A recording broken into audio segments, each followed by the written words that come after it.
Hello, everybody, and welcome to today's very special webinar, Best Practices webinar, Building Your Budget and Buy-In, Insights from District and Transportation Leaders. Usually I just say transportation leaders, which are definitely district leaders, but we have some superintendents on our webinar today too, which I'm super excited about. So I'm going to give about 15 seconds before we jump right in, but we're so glad you're here. See you soon.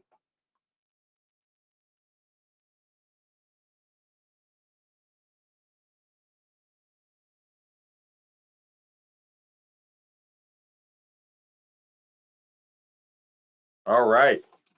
So welcome everybody again to today's webinar, our second one of 2023. And we're excited. I can't believe how quickly how deep we're into the year. I mean, we're one day from March and we're just, I feel like this has been the fastest start to a year that I've ever experienced in my short 55 years. Looking forward to inviting, Bridget, if you can go to the next slide. Want to welcome our webinar panelists. Before I do that, I just want to say that all of our webinars are recorded and are up on our YouTube channel. You can find that at transfinder.com, usually within a day after the webinar. So please check that out. And then if you have any feedback after if you watch it and you gain something or you have some insights to it, we'd love to hear that. Also, we're always constantly looking for topic ideas and always looking for webinar panelists who want to share their stories. So this is definitely an open forum. So if you have thoughts, please go to mystory@transfinder.com and we will definitely get back to you. So today we're talking about budgeting, and I've heard from some people who have said, boy, we could have had this a couple months ago. This is something that we start doing in December. I know that many districts have different calendars in terms of when their fiscal year starts. So there's probably no uniformity in this, but I'm actually thinking in light of some of the conversations I've had that we may want to do this topic, maybe with a slight, changes here and there, but maybe do this 2 or 3 times a year. So stay tuned for that. So if you see that, don't think, well, I already saw that, because we'll always try to push the envelope, go a little bit further. So without further ado, I want to introduce our panelists and then just jump right into it. I'd like to please welcome Dr. Jeffrey Butts. He's with MSD of Wayne Township in Indiana, superintendent. We have Dr. Kerry Duskin with Roosevelt Elementary School, number 66 in Arizona, transportation director. Thanks so much for joining us, Dr. Duskin. We have Dr. Jim Hanna with Rossville Consolidated School District in Indiana. So if you're keeping score, Indiana so far has a higher representation on this webinar, and we have the most doctors, I think, on any webinar we've ever done. You guys, please go ahead, show your screen. We have Rex Kozak, Marshalltown Community School District in Iowa. That's where my sister-in-law is from. So I want to make sure I spelled out Iowa for that one. I don't actually know what are the what's the short version for Iowa? What is the abbreviation? Is there one? Is it IA. IA. Okay, that's right. Okay. Had a brain freeze there earlier. And we have Lorri Smith, who's got the long distance award from Washington, transportation director. So thank you all for joining us. This is going to be a great panel. Before I get into anything that's of substance, because if Tony was here, by the way, Transfinder President and CEO Antonio Civitella could not make it today, wanted me to make sure I gave my greetings. He would probably ask you about the weather, just because he's fascinated with the weather. He went to Texas recently, and it happened to be nicer weather in New York, where he lives, it wound up being ice storms, and it was just quite a challenge. So what's the weather like where you are, as my local weatherman likes to say? So I'm going to add just all of you, go ahead, jump in. And actually, for our attendees, thank you, number one, for joining us. And go ahead and throw it in the questions box there. What's the weather like where you are? But Jim, what's the weather like where you are? It's sunny and 44 in Rossville, Indiana. All right, because last time we talked, I think it was like 14 degrees, and you were saying it was nice out. I'm like, right. Well, how about you, Dr. Butts? Can you hear me? Yeah, I'm sorry, I had to unmute. We are not very far south of Rossville, so we're only 1 degree warmer Okay. than Rossville is. We'll tell you, this weekend we had beautiful sun. We were in the 50s. I was out running in my shorts. We're a little overcast today. Had some rain yesterday. Some predicted snow showers possibly by the end of the week. But lately in the state of Indiana, we tend to have the greatest snow during March Madness. So we're looking forward to March Madness basketball time, and we're bound to have some snow yet to come in this winter. Indiana's kind of a big state for basketball. Guy Larry Bird. I keep seeing all these. I went to school in Boston during the Larry Bird era, the Magic Johnson, and Kevin McHale, and but anyway, so very good. Rex, how about you? It's sunny in Iowa with clouds slowly moving in. Wow. So we'll be sending them to Indiana here shortly. And Lorri, coming all the way from Washington. Well, we last week when we were on midwinter break, we had frigid temperatures, and this morning we woke up to 6 inches of snow. It took me an hour and 15 minutes to get to work. Wow. Because it was kind of a surprise to how much we got. We were only supposed to get 1 to 3, and so the plows hadn't been out or anything else. So, oh boy, an interesting morning. The white knuckle trip into work. Exactly. Yeah. Kind of waved at all the people that slid off the road that passed me. And is it snowy generally? Do you get snowy winters there? Yeah, we do. Okay, because like we're in upstate New York, we got about 8 inches last night, I think. Bridget, is that about right? 6 to 8, something like that? Yeah, it's still coming down. It's still coming down. Bridget Moore, everybody, she's the one that makes everything happen in the back end. So yeah, we feel like there's people who complain about like that you have to relearn how to drive in the Northeast, and it's like, why? Like we're used to snow. We should be used to snow. But this guy here, Dr. Kerry, Duskin, I don't know, you used to snow? I mean, Arizona, there's no snow there, right? There is no snow in Phoenix, Arizona, but northern Arizona, up around Flagstaff, Sedona, Prescott area, there is snow there. Oh, okay. But we are sunny in 51. I think we're going to get up to like 65 today. Wow. Well, my son lives in Miami, and he likes to send me the text about it's 81 degrees there and the palm trees and stuff. So anyway, I got a few people here to jump in, so I'm going to definitely give Frank in New Jersey said he got snowed last night, and Diana, who is in Kansas, so he's in New Jersey. Diana's in Kansas, said it's about 50, headed to 66 degrees, not bad. And it's 65 degrees in sunny Virginia from Michael. Thanks, guys. All right, so let's get into it. I'm just going to go down the line here with people I see on my top of my screen for now, but this is very much a conversation. So those of you, Pennsylvania, I got to get this in since William jumped in here. I got to make sure. He had snow last night, 2-hour delay. Yeah, our area had a lot of 2-hour delays as well. All right. By the way, superintendents, how difficult is it to make that call? Closing school for weather, is that? And then I used to be an education reporter. They close a little early because there's going to be this catastrophic thing, and then not a flake of snow, and complaints from parents going, I had to take my kids home. I had to not go, whatever, deal with, the change. But how difficult, I'm just gonna ask the two superintendents here, how difficult is that decision? I work with the others in the county, and we set up and do a text group in the morning. And basically I go out and drive my roads to see how they are and make that call. Snow, you usually know when it's coming, except if you're in Lorri's position. It's maybe a surprise. The thing I hate is fog. That's the one that usually gets me more than anything else. You've had to cancel school because of fog. We've done that before, yeah. So generally it's a 2-hour delay, but we've had days where it hasn't lifted and doesn't lift all day, and we just ended up canceling. Wow, okay. How about you, Dr. Butts?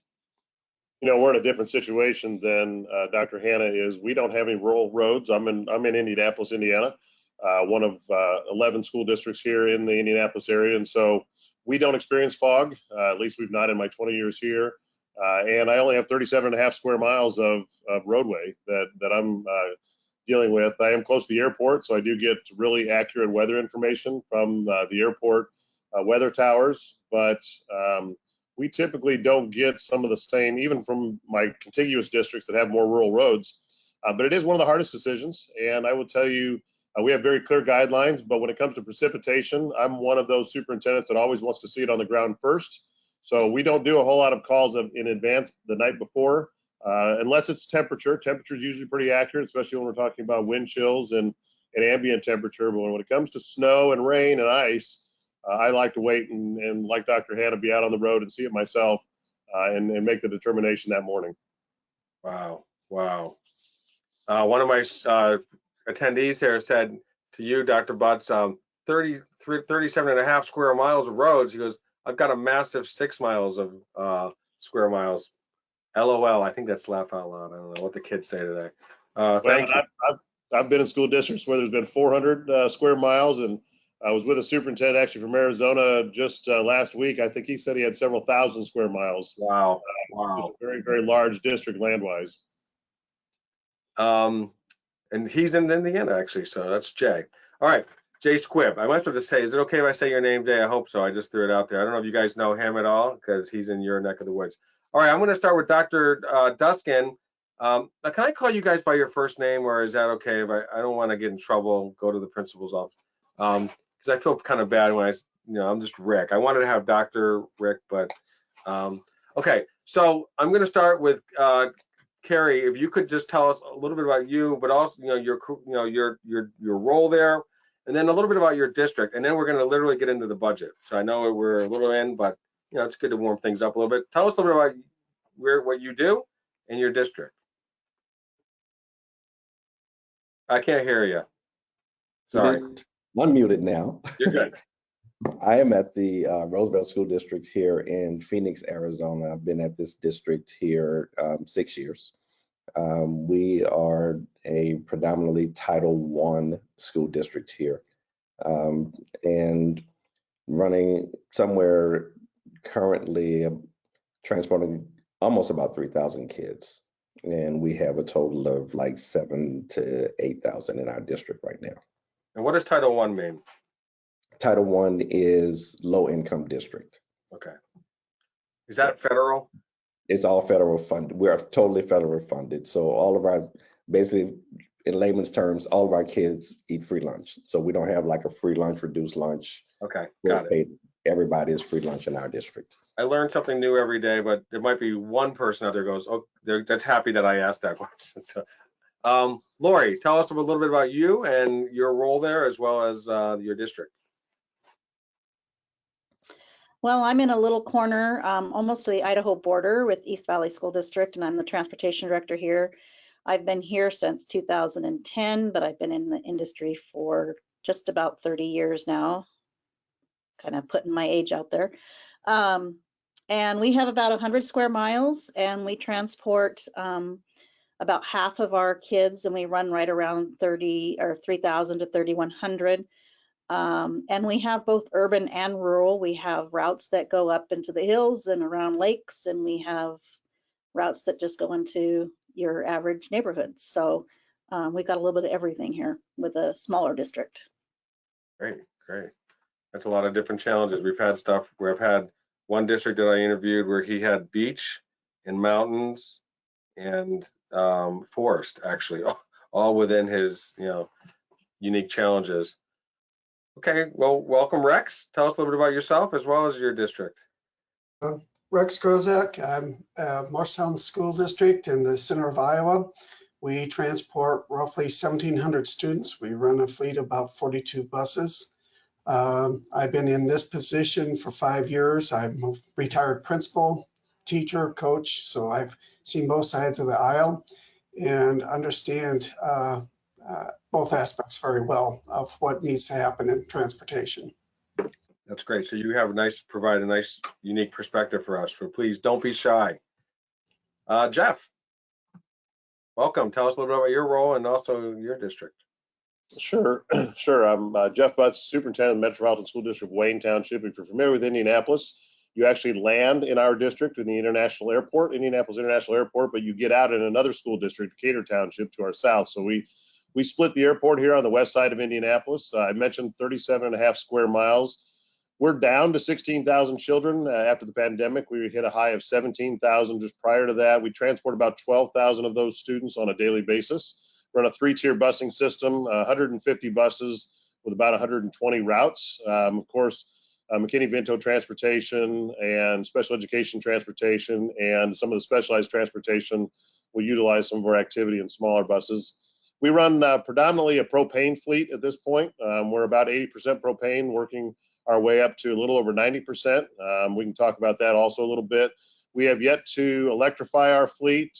We have explored that option and applied for some grants. We've not received those yet, but certainly something that we are looking at towards the future and are excited about that possibility as we continue to move forward.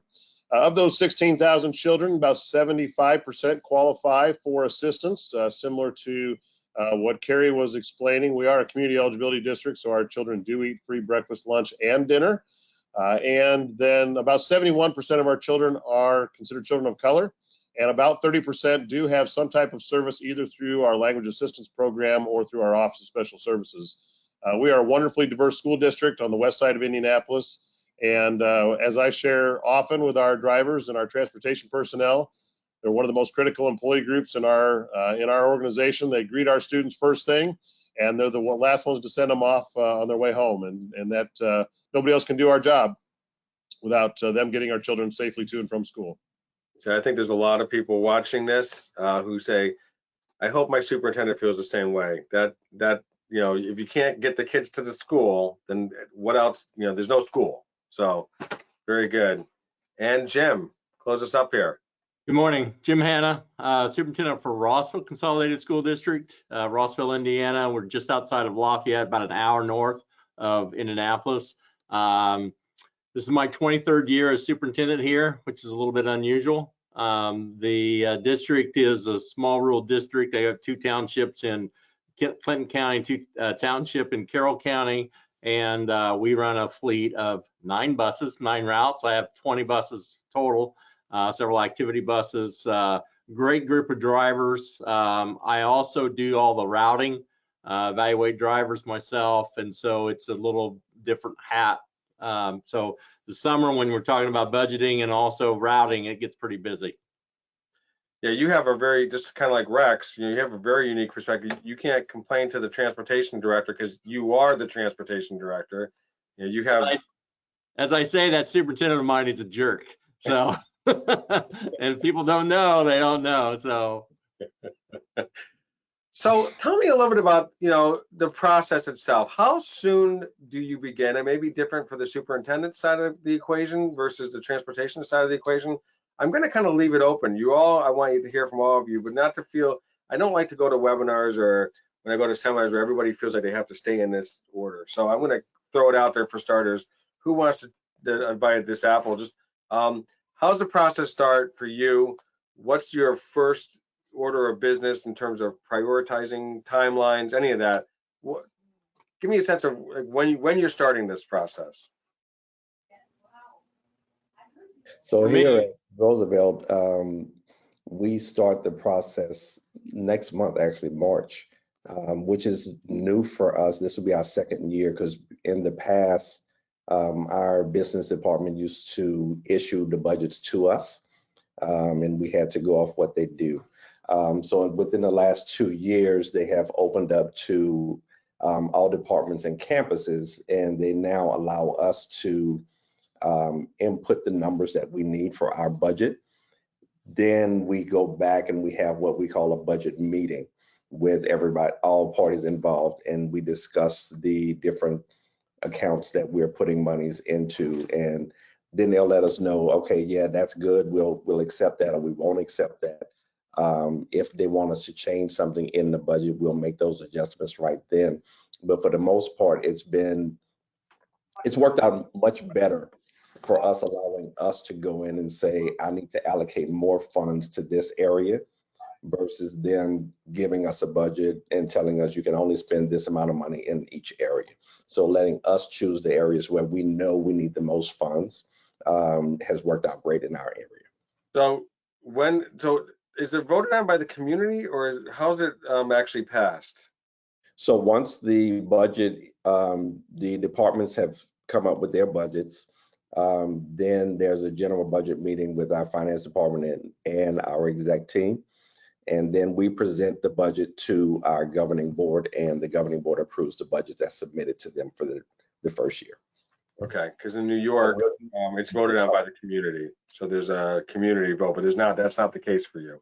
No, sir. What happened 2 years ago? I didn't mean to step over you. So that's our budget is actually voted on by our governing board members, and we'll usually have our initial budget, and then we'll come back a couple months with revisions if we need to make revisions. So 2 quick questions, and then we'll move on. What led to the change 2 years ago?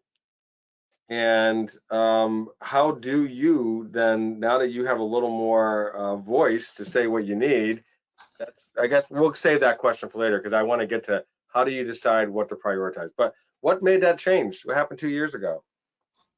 We had a new superintendent as well as a new CFO that came in and trying to streamline the process here, and allowing departments to make decisions versus being told this is what you do. And we've seen that it worked in other districts, so we tried it here. It worked for us, and they've continued that process. I mean, I'm just a layman, but it seems like that makes sense to have the people that are actually overseeing certain departments to have a say in what is in the budget, but that's just me. Lorri, tell me a little bit about your process and your timetable. Well, my process, it's a little different. I'm kind of back to how Kerry's used to be. So my budget really is reflected off of what we've done the year before. And so I don't have a whole lot of say into what goes into that. They'll start working on that, just as he said, within the next month or so, looking at that for next year. As far as I'm concerned, as for the budget and trying to find extra efficiencies, I will start in May with my regular routing for the next year. For my special needs routing, I actually will start in April working with the special needs department and going over all the kiddos and trying to do the move ups at that point, because it's very important to get all that done before they leave, because they go away for the summer. And if you have questions about where those kiddos need to go, they're not around. So we try to get a jump on that kind of information prior to. But as far as budgets are concerned, I don't get a lot of say in it. Well, maybe you can send the recording of this video to some people later. But you know, your history with the district sounds to me like you have an idea of like you don't get caught by surprise. You understand the rhythm of the district, the flow of the the calendar and all that. Like that's why you're doing things now preemptively. Right. Exactly. Rex, how about you? In September, our business manager contacts me to ask if there's anything that I'm seeing out of the ordinary that I'm looking at, whether it be technology, equipment, whatever it would be. And then he starts working on the budget. And then in December, it's pretty much set for the following fiscal year, so that I already know what my plans are. And then I start working on my routes in March for the following year, making sure everything is in alignment.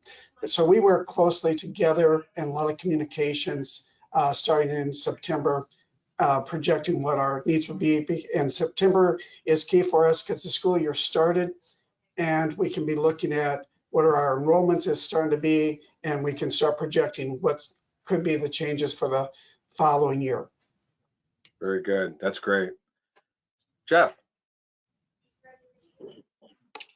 Ours is a little bit different. One of the things that we've tried to do is find efficiencies throughout. I mentioned the propane, moving to propane fuel as our primary fuel source. Taking a look at, we actually have shifted the purchase of our buses to our bonds. And so running it through a bond issue, we really look 3 years out as to what those bond projects may look like.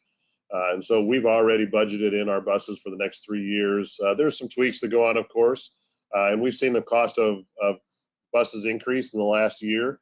We were with the same vendor for many years and have recently shifted. Part of that was just to keep everybody honest in the process.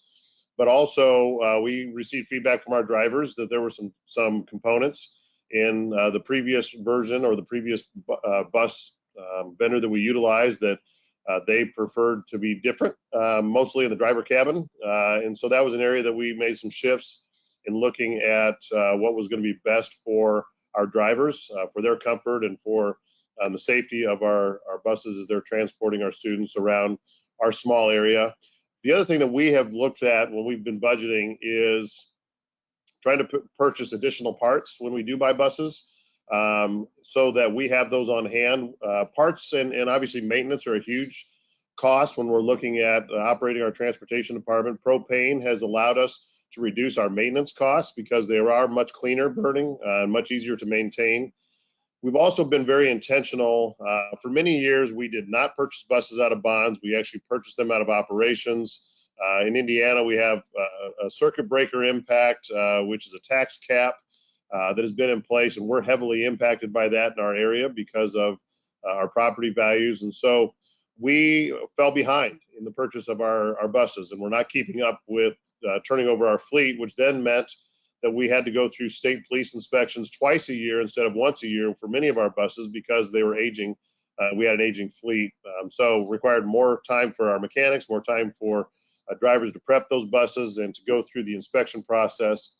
We're pretty close to being back on track to having buses within that 10-year window. And that's really our goal, is to make sure that we are replacing about 10 to 15% of our fleet a year, so that we can rotate those buses every 10 years and stay on a single inspection cycle. Our inspections typically happen about third week of January. We're second or third in the state typically for inspections. And so that has also been a big help for us on the maintenance side of our transportation fleet. We've seen a bit of an increase though with activity buses, the small, in Indiana, small white buses that we utilize for our activity buses, especially as we are seeing more focus on pathways in Indiana, which is a graduation requirement, and making sure that we're able to get our students to and from business and industry and internships and work experiences and other places. So instead of utilizing a full-size school bus, we can utilize our smaller activity buses. Plus, with the activity buses in the state of Indiana, you do not need to have your CDL to transport students in those. And so we can train somebody with a regular passenger license to be able to drive those activity buses and transport our students to those activities. So short answer is we're 3 years out on our budget. We know within a pretty close range what we're looking at as far as cost on equipment and personnel. The number of our routes don't change a great deal. Again, we're 37.5 square miles, and we're running buses down the same streets. It's just a matter of whether our buses are full or not. That's great. That's a lot of stuff to jump off of later. So that's good, because we did talk about the smaller buses helping with the driver shortage as well. I know that some states do still require a CDL. I just learned that myself last week. But I heard that Indiana does not require that. So good. We'll piggyback on some of that stuff later. Very good. Thanks so much, Jeff. And Jim. So twofold. One is purchasing of the bus itself. The other is the operation with staff and maintenance. So I'm looking, as soon as I buy one, what's the next one on the list? I have a spreadsheet of about 12 years I shoot for, because I have a total of 20 buses right now, 1 or 2 a year, depending on where I'm at. I get with my drivers, touch base with my drivers as far as their preference. I really try to develop a bus or spec a bus that focuses on their comfort and also usability for the driver. So that's one aspect. I keep track of my mileage every year. It doesn't fluctuate a lot. And so then I look at what's the condition of my bus, and I may move buses around because of trying to right size the bus to the route.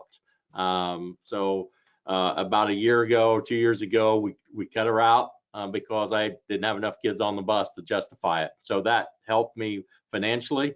The other side of it is probably about April, May is when I'll start looking at the operations side, because I'll have my kindergarten roundup in. So that'll give me a pretty good idea of how or where my route's going to head. But really, it's going to really start once registration ends, and we'll hit 1st of July. But we Ours is a little bit different in that we use a local contractor, a local mechanic to do our mechanic work.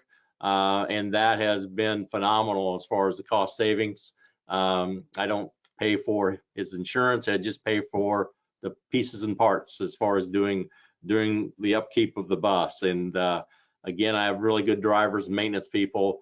They'll do minor stuff on staff, but I'll look at the budget as far as year to year. What's my history? Talking about Lorri, it's been there a while. I look at the history too. What's my expenses? The one thing that's probably throwing us for a loop more than anything is cost of fuel. You know, that really changes as time changes. So my activity buses are gas, and my school buses are diesel. So that fluctuates depending on the market. So about by the end of July, I'm ready to go to the board to do an explanation of all our budget categories. Then that generally gets adopted the first part of October. And then it moves on through the state regulators as far as Department of Local Government Finance. They'll review your budget and they'll say, well, you spent too much or you didn't spend. Fortunately for Rossville, I don't have the issue with the circuit breaker that Jeff does. I know that he's hit, my neighbors are hit a lot with that circuit breaker. I'm very fortunate that I don't have that problem. Okay, good.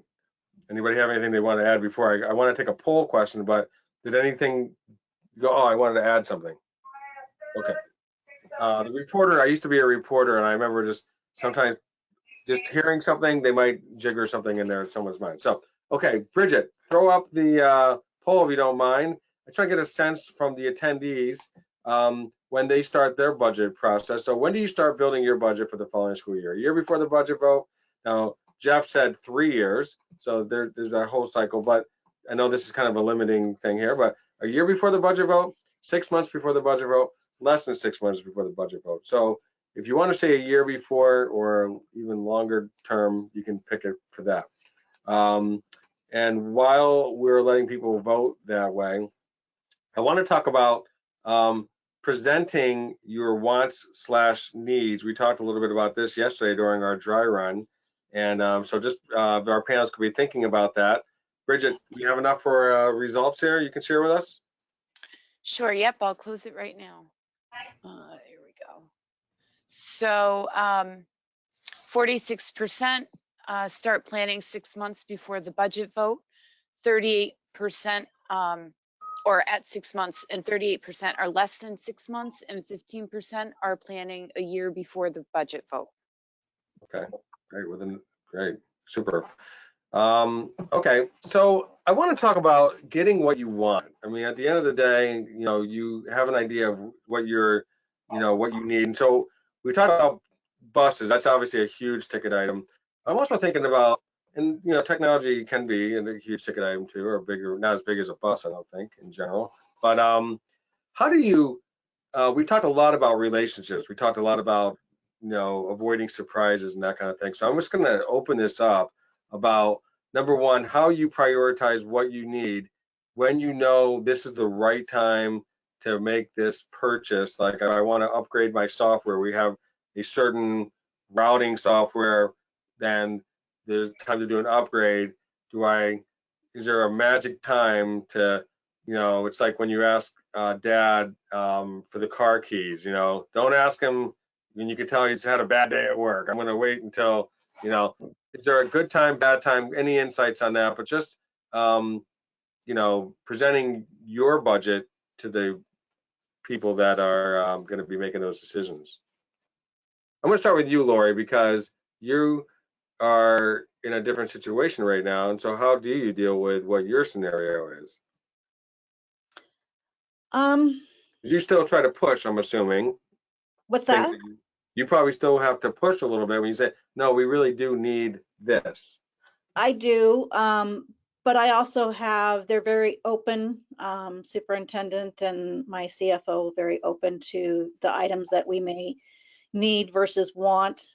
And you know, it's sad to say in today's day and age, to go to them and say we need to upgrade, it's no longer really a want.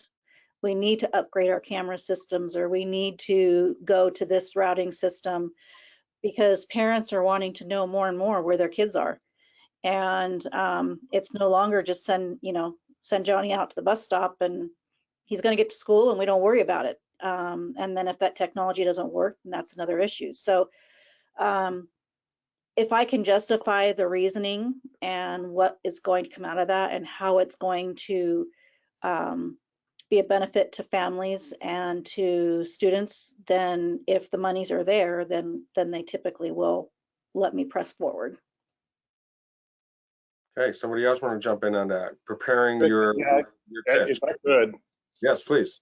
This has been an interesting time over the last couple of years because there's been a lot of vendors who have wanted to come in to sell temperature reading machines and scanners and all kinds of different apparatus, with a big push in Indiana to get license plate readers on our cars or on our buses as we have more and more stop arm violators. And so there's a number of things, obviously, that we have to make as value decisions. One of the things that I have found, at least in our state, is we see fewer and fewer days that are cold weather days. And I think more and more days that are warm weather days. And so I've really pushed air conditioning in our buses that we didn't used to use. That didn't used to be an expense. One of the things that has been important for us is obviously making sure that we have GPS capabilities and that helps our drivers as much as anything. When I have a parent who would call in and tell me that a bus is running too hot through a neighborhood, or that the bus didn't stop at a certain stop, and I can tell them, yes, it stopped at 8:53 and the door was open for 35 seconds, and then the bus moved on. And so I don't know where you were when that happened, but the bus did stop when it was supposed to stop in that window.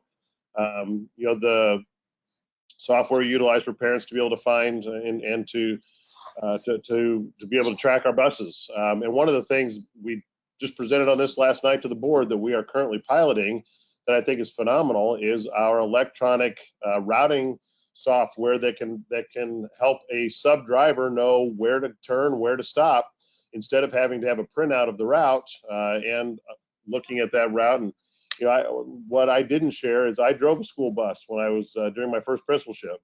I had a 45-mile route that was out in the country, and it was pretty hard miles on that bus that I picked up 15 children. I had more on my roster, but there were 15 that got on my bus in that 45 miles. And one of the things that sometimes I would do would be sub for another driver, and I'd try to find the smartest high school kid I could to sit right behind me to tell me where I needed to turn and where I needed to stop.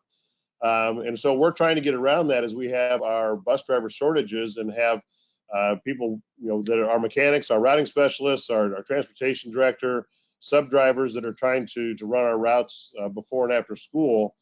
The other thing that software allows us to do and allows a parent to do is to get on, here comes my bus, and take a look at that bus. Instead of it being bus 231 or whatever that number is on the side of the bus, and us having to go in and manually tell the system that now it's bus 10, because the parents who have children on bus 10 are trying to find out when that bus is going to drop their children off.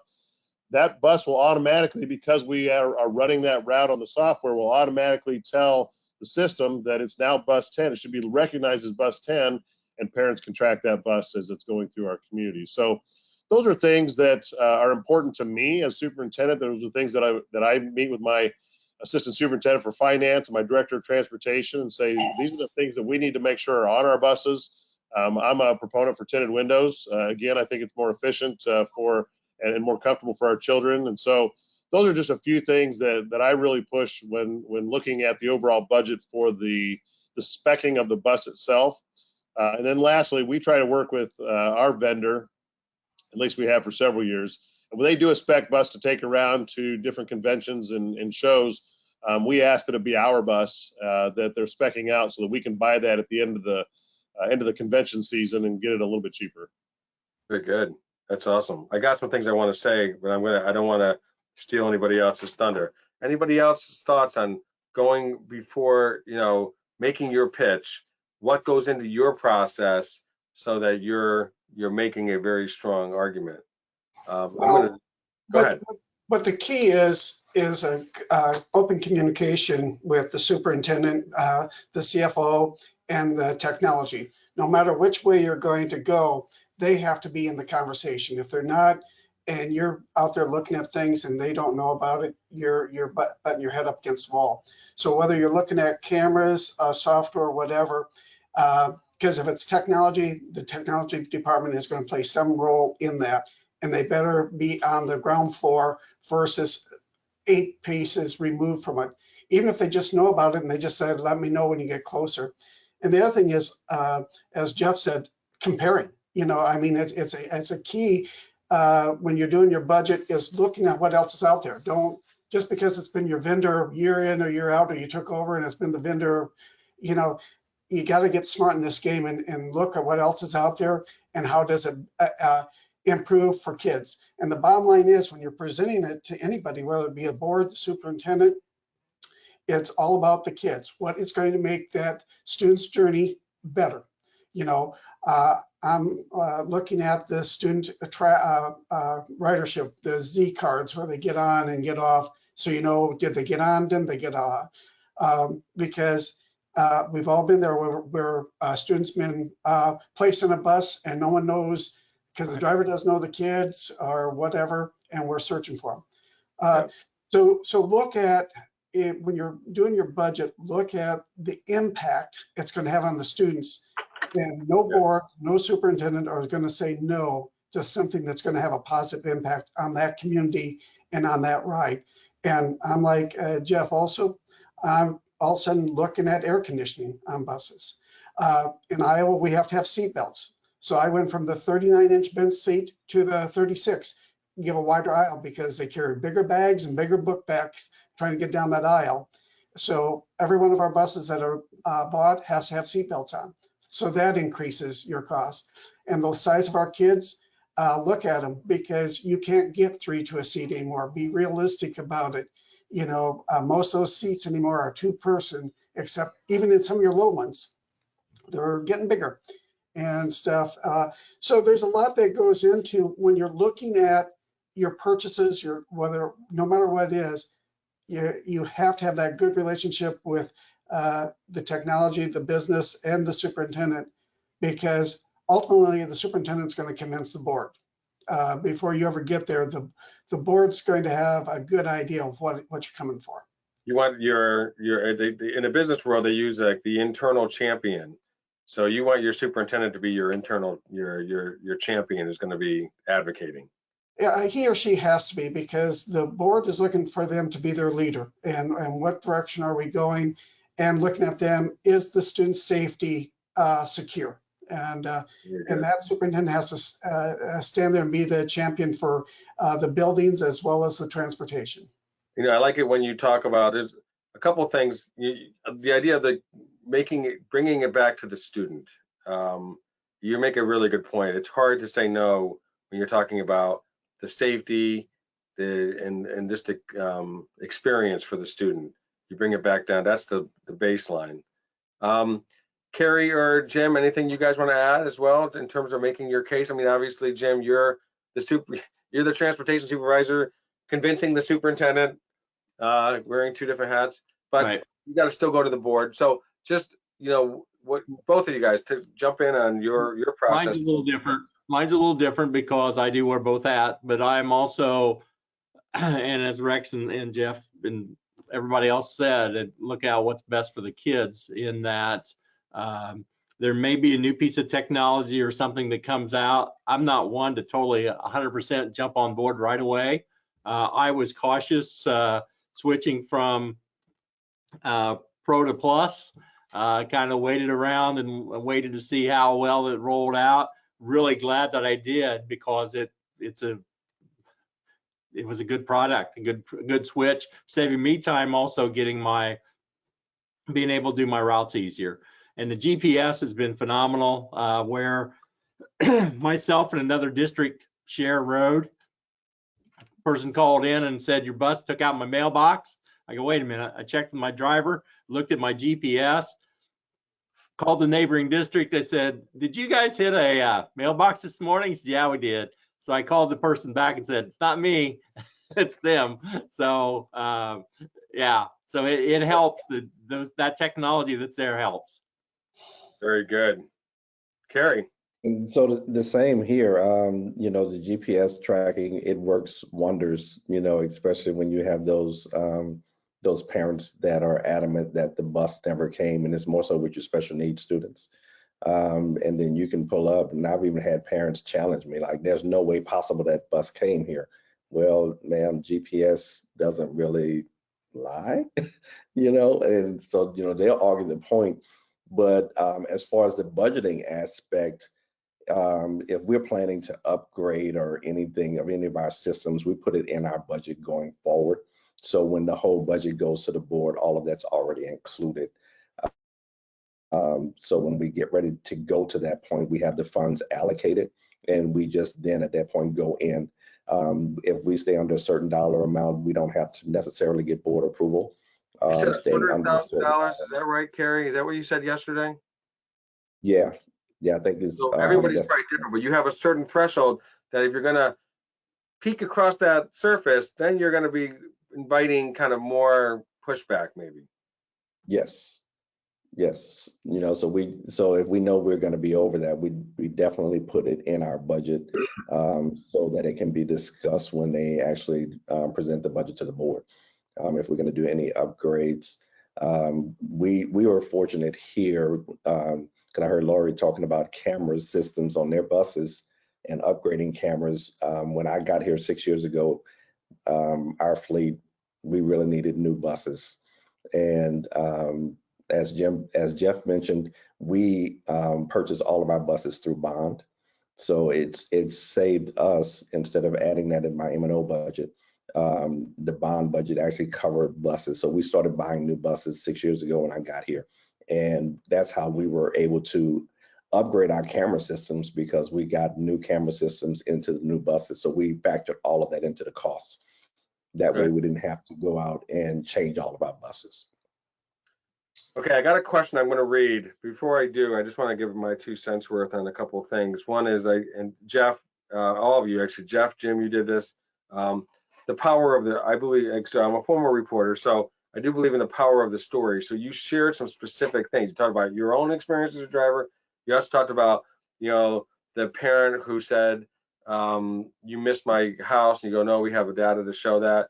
Lorri, you talked about parents' expectations, and we've heard this many times now, their expectations are higher than ever, right? We talk about, if I can know when my food is being delivered from Uber Eats in real time, my kids are a little more important than my Chipotle, you know, meal. So, and then Jim, you gave also a similar kind of story about the mailbox, or these specific stories, and then I think obviously behind those stories, you have a lot of data also to say why, and I want to get to another question too about just in terms of efficiencies and those kind of things, how this is going, like if we're talking about technology specifically, how this is going to help us run our operation better, safer, smoother, you know, and the community is going to be better served by it. But you got to have the data, you got to have the relationships, you got to have the data. So that's just the thing. When Jeff, you were talking and sharing your story, I was like, people are just, they listen to a story, you know, and then it kind of, they'll remember the data, but they may not remember all the data points, but they'll remember the story that made your point, your case. Here's a story that a question. It has a little bit of a lead in, and you can hear a little exasperation in it. And I think it's probably representative of others who are attending today. He says, as Jeff discussed, your side of this thing, Jeff, he said, I'm struggling with the administration here, realizing at what point do you come to that when did you come to that realization, Jeff, about the importance of transportation coming to the table, I think is what he's saying. Because I've tried everything to get the powers here to realize all of the things that you mentioned. And he goes, I see Jim Hanna shaking his head in agreement. As a superintendent, here's the question, and I'm going to throw this out to our superintendents among us. As a superintendent, what would change your mind on, you know, certain technology requests that are being made, I think is what he's saying. What would change your mind? That's a good question, I think. I've had people come visit on more than one occasion to look at the GPS side of it, and also look at the routing software, especially the ones. I have still people in my county that route by hand. The day that I cut a route, I spent about a half a day figuring out that I can cut a route and still bring all my kids here and do it with one less bus and one less person, which was 10% of my routes. So just by looking at that, the other thing that I would say is, so go visit somebody that's using that information, that software, that data, to see what they do. And I think when people start down the road of doing the routing software, sometimes it's kind of scary, because over the years I've done it, I don't know how many years now, but it's not that big a deal. I'll get a change. I take my computer with me in the summer. My son plays baseball, travel baseball in between games. I'll pull up my laptop and I may do some routing. It's not that big a deal to do.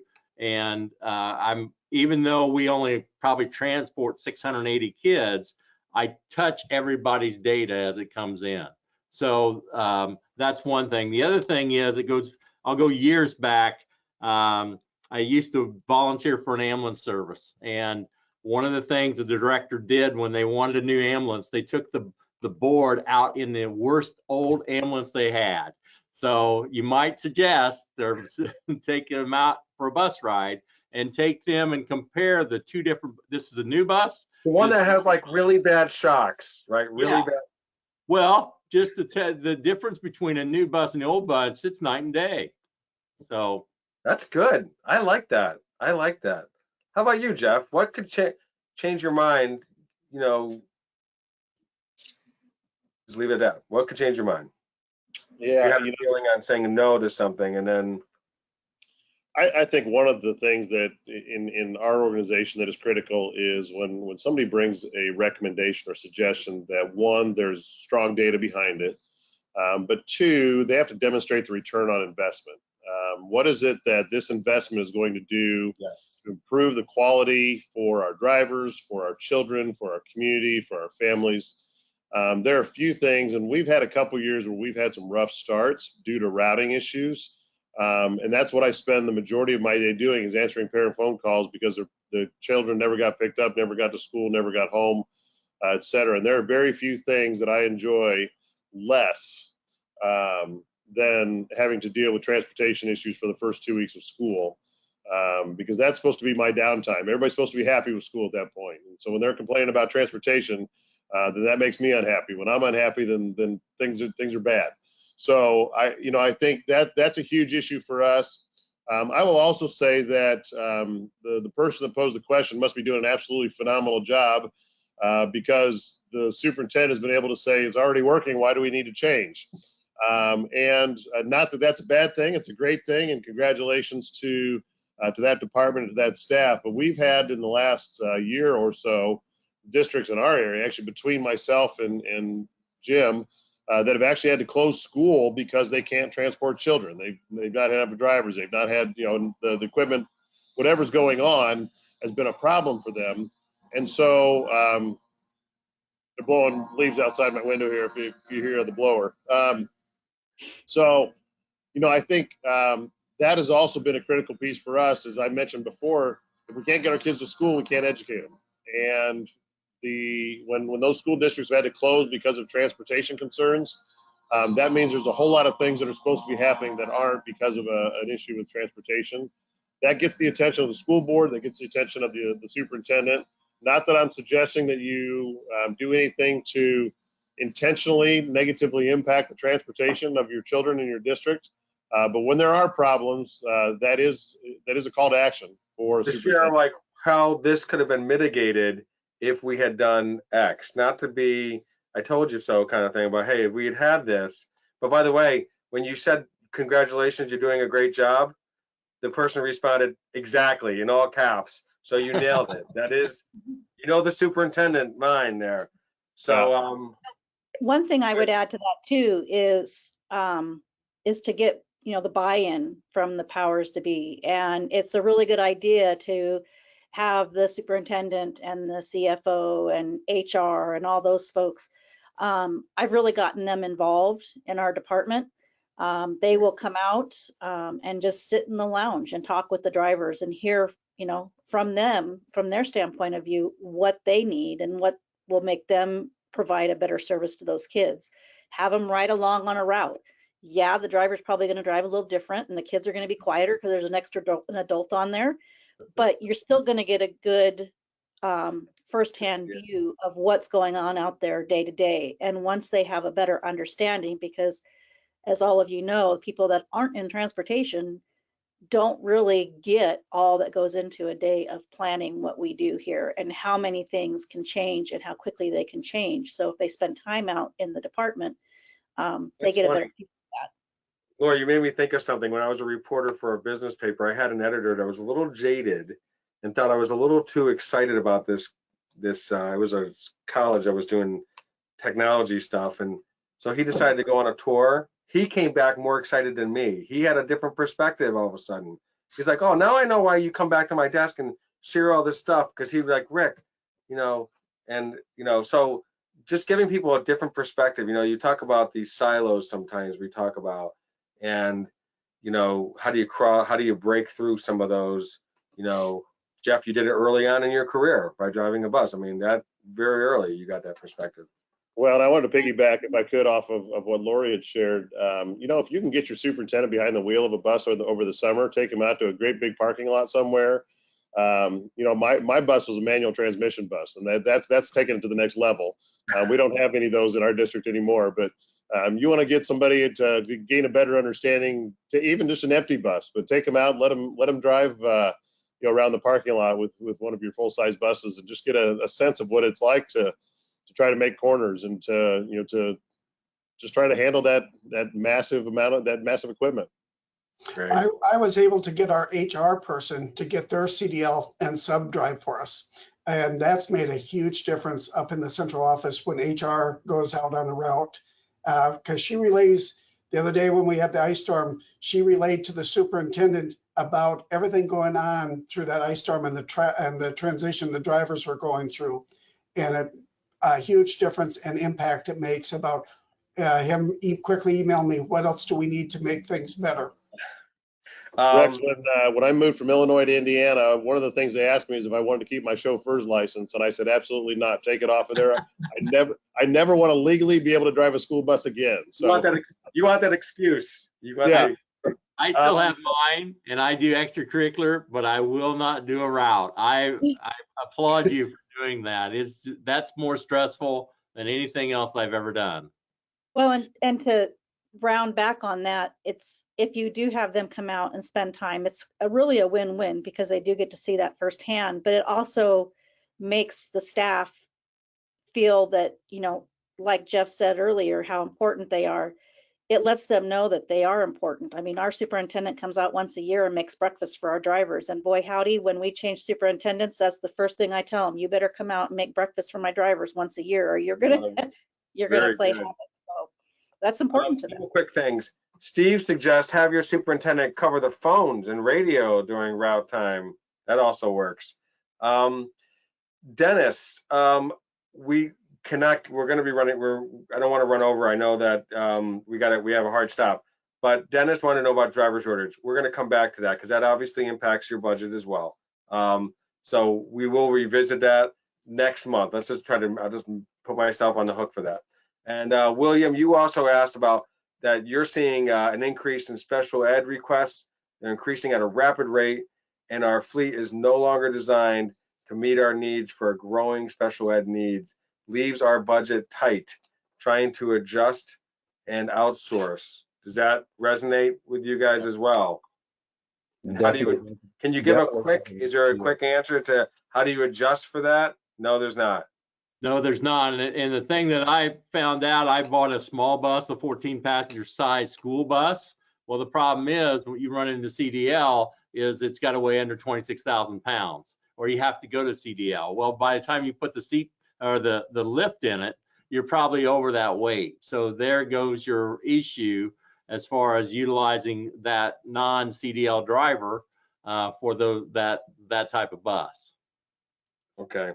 So I like to do a quick, I always like to end with a quick takeaway because I just want you to be able to say what's one thing that somebody watching this, either they're probably a transportation supervisor or in transportation, what's one thing that you would give them, what key takeaway you'd want them to bring back to their office in this, from in budgeting. I'm going to go with Jim, Jeff, Rex, Lorri, and Kerry. You're going to do something fresh, Kerry. You can't say what they said. It's got to be something fresh.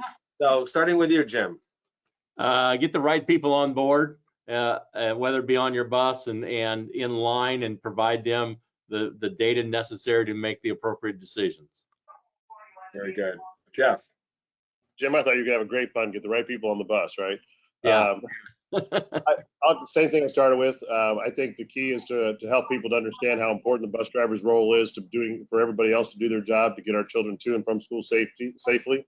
It's our most important work group. Great. Rex. Relationship with the vendors, with the families, with the students, and as a director with those drivers and central office. It's the whole thing revolves around the relationship and doing what's best for the students. Very good. Excellent takeaway. Lorri.